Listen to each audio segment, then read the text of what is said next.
Okay, today I'm presenting an analysis of the Mekong Delta in Vietnam, often called the Rice Bowl of the country. My focus is not just to describe the region, but to also explain why it looks and functions the way it does. Throughout the presentation, I'll analyze how human-environment interactions, political economic forces, and environmental pressures shape the delta. I will do this by talking about upstream dams, sediment loss, land subsidence, and climate-driven sea level rises.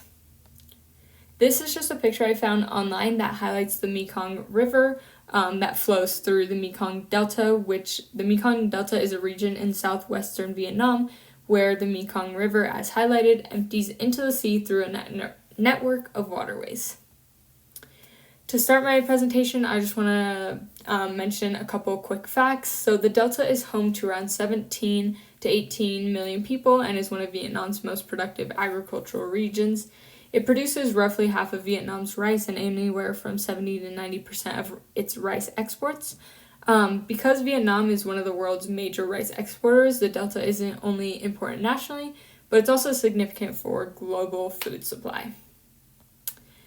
Next, my central claim is that the Mekong Delta's challenges come from interacting processes, which include upstream river regulation and dams, reduced sediment supply, local land subsidence, and climate-driven sea level rise. These all intersect with political economic decisions made both inside Vietnam and across the region. So the purpose of my presentation is to explain why the Delta is the way it is today, using all these concepts I just mentioned rather than just simply describing what it looks like. Next, to guide my analysis, I developed 3 critical questions. My first one is, why here? Why did the Mekong Delta become Vietnam's agricultural heartland? Second, how do upstream dams and sediment trapping affect the Delta's agriculture productivity and coastal vulnerability? And lastly, what is the main driver of increased flooding, whether that's sea level rise, land subsidence, or upstream human activities?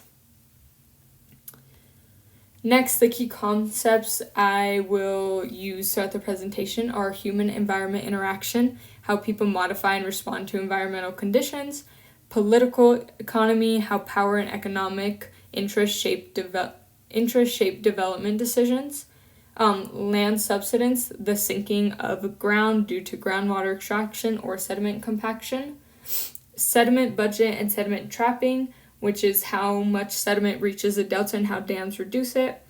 And then lastly, vulnerability and resilience, a place's exposure to harm and its capacity to cope. Okay. And then this is a map that I created. The blue, squiggly, pointy, whatever you want to call it, is the Mekong River highlighted, just like in the picture I had originally showed you. And then this area that's outlined in red is the delta boundary. And I drew a few arrows on there. Going down the river, sediment is flowing down the river. And since the river is emptying into the sea, it is causing sea levels to rise. And then the blue points that you see throughout the map are major hydropower dams across China, Laos, and Cambodia.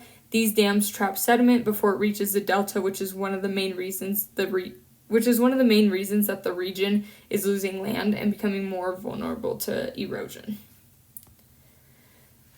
Okay, now to get into the history of this, the Mekong Delta became the Rice Bowl because of a mix of natural and human factors. Naturally, the region has extensive soils and predictable seasonal floods that deposit nutrients, which is ideal conditions for wet rice agriculture. Humans then intensified these advantages by building canal networks, irrigation systems, and later adopting high-yield rice varieties.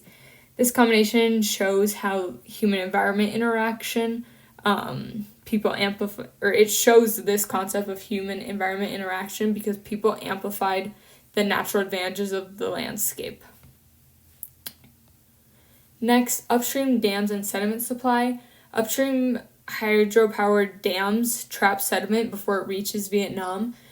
Sediment is essential for land building and natural protection against coastal erosion, but when the dam traps it, the delta loses elevation and becomes more vulnerable.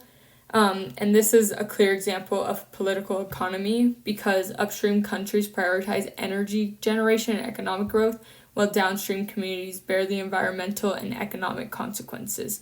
Sediment is a cross-border resource, but its governance is uneven. Next, land subsidence, groundwater extraction, and sea level rise.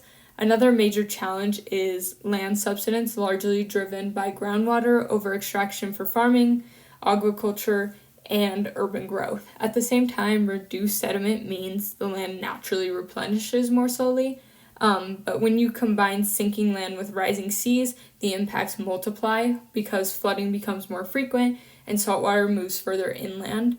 And in some places, subsidence is actually occurring faster than sea level rise, which therefore dramatically increases the delta's vulnerability. Next, impacts on livelihoods and food systems. These environmental pressures affect millions of people. Farmers experience salinization, lower rice yields, and unpredictable floods, pushing some towards agriculture, like shrimp farming, or migrate to cities for work. At the national scale, this threatens Vietnam's food security and export earnings because international markets influence what farmers grow, which is another good example of political economic dynamic. It's also an example of human-environment interaction as livelihoods change in response to environmental stress. Next, adaptation and response. So local adaptation is already happening. Farmers are shifting to salt-tolerant rice varieties, restoring mangroves to reduce erosion, and using alternate wetting and drying to save water and lower emissions. At the policy level, Vietnam is working on infrastructure like salinity barriers and participating in regional talks about dam operations and sediment flow. But these solutions have limits. Without cooperation across borders, especially with upstream dam building countries. Local adaptations can only go so far. And then synthesis, why the delta is the way it is. The delta's present conditions come from intertwined processes like natural sedimentation, intensive agriculture, upstream infrastructure like dams, groundwater extraction, and climate change. The most important drivers of recent vulnerability are sediment loss from upstream dams and land subsidence from groundwater extraction, which are then amplified by sea level rise. So when we answer the critical questions, we see that Delta's challenges are mainly human-made, shaped by political and economic decisions at multiple scales. So in conclusion, the Mekong Delta remains globally important for rice production, but is increasingly vulnerable because of combined environmental and political economic pressures. Solutions will require both local adaptation and transboundary cooperation over water and sediment management. And for further research, we could quantify how much each driver, aka subsidence, sea level rise, sediment loss, all those things, how much those contribute to flooding, or study how changing livelihoods affect local social dynamics. And these are my references. Thank you for listening.